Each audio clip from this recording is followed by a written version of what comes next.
ஜீரோதா ஆப்பில் ஒரு ஸ்டாக்கை செல் பண்ணுறது எப்படி அப்படிங்கிறது தான் இந்த வீடியோவில் பார்க்க போகிறோம்.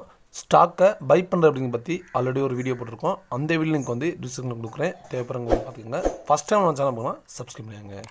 போர்ட்ஃபோலியோ அப்படின்னு சொல்லி ஒரு ஆப்ஷன் கீழே இருக்கும், அதை வந்து கிளிக் பண்ணிடுங்க. கிளிக் பண்ணோன்னே பொசிஷனில் உங்களுக்கு வந்து டோட்டல் ப்ராஃபிட் அண்ட் லாஸ் கொடுத்துருப்பாங்க. நம்ம வாங்கின ஸ்டாக்கோட லிஸ்ட் எல்லாமே உங்களுக்கு டிஸ்பிளே ஆகிருக்கும்.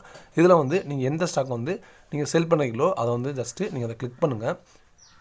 கிளிக் பண்ணோடனே ஆட் எக்ஸிட் இருக்கும், எக்ஸிட்ங்கிற ஆப்ஷன் வந்து கிளிக் பண்ணுங்கள். கிளிக் பண்ணோடனே குவான்டிட்டின்னு இருக்கும், நீங்கள் எத்தனை குவான்டிட்டி வந்து செல் பண்ணுறீங்களோ அதை வந்து நீங்கள் டைப் பண்ணிக்கோங்க. டைப் பண்ணிட்டு ஃபஸ்ட்டு இன்ட்ராடே அமேசிங்கை செலக்ட் பண்ணிட்டு நீங்கள் லிமிட்டில் வைக்கணுங்களா, லிமிட்டில் கிளிக் பண்ணிவிட்டு ப்ரைஸில் போய்ட்டு 1289 ரூபா வைக்கணும்னு வச்சிங்கன்னா 1089 அப்படின்னு செலக்ட் பண்ணிக்கோங்க. மார்க்கெட்டில் செலக்ட் பண்ணிங்கன்னா மார்க்கெட்டில் கிளிக் பண்ணிங்கன்னா மார்க்கெட் என்ன ப்ரைஸ் போதோ அந்த ப்ரைஸில் உங்களுக்கு செலக்ட் ஆகிரும்.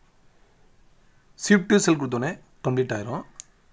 பொசிஷனில் போய் பார்த்தீங்கன்னா டோட்டல் ப்ராஃபிட் அண்ட் எவ்வளோ அப்படின்னு வந்துடும். இப்போ எனக்கு பார்த்தீங்கன்னா 20 பைசா வந்திருக்கும்.